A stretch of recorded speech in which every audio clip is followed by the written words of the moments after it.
Nico, kausapin mo na ako.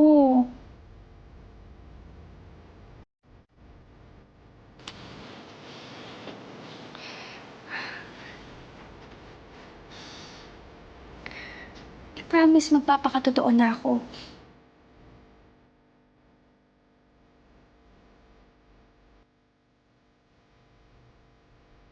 I'm really sorry.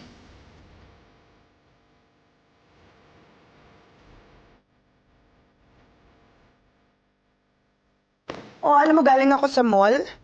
Sobrang traffic, pabalik dito. Pagod ako, sobra. Kumain ka na ba? Kasi I bought Chinese food. Miko? Hindi ka nire-replyan. Ate, sin zone pa din talaga ako. Buti nga hindi ako ina-unmatch eh. Kaya parang kinakabahan ako dyan sa pagtawa mo.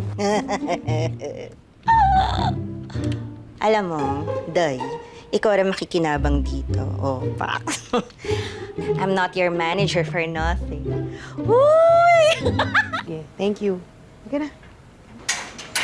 Nico! Wait! Wait! Sandali! Music, please! Yan!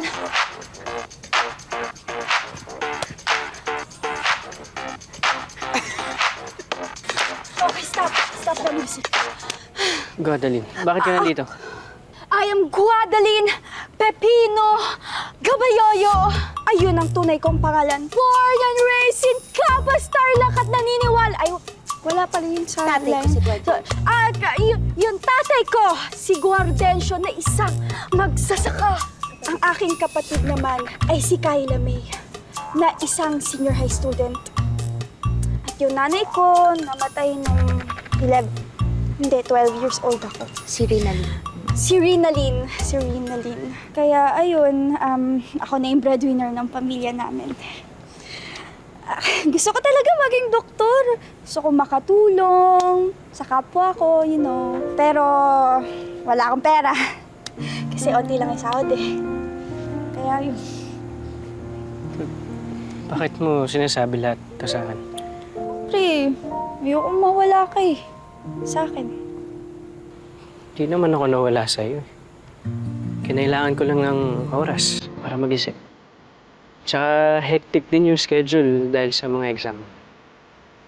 Sorry din sa naging reaction ko. Guess, nagulat lang ako. And I also realized na I don't want to lose you. Even just as a good friend. Alam ko naman kasing sincere ka sa akin. So,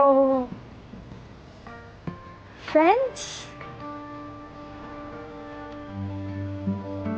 Friends, muna.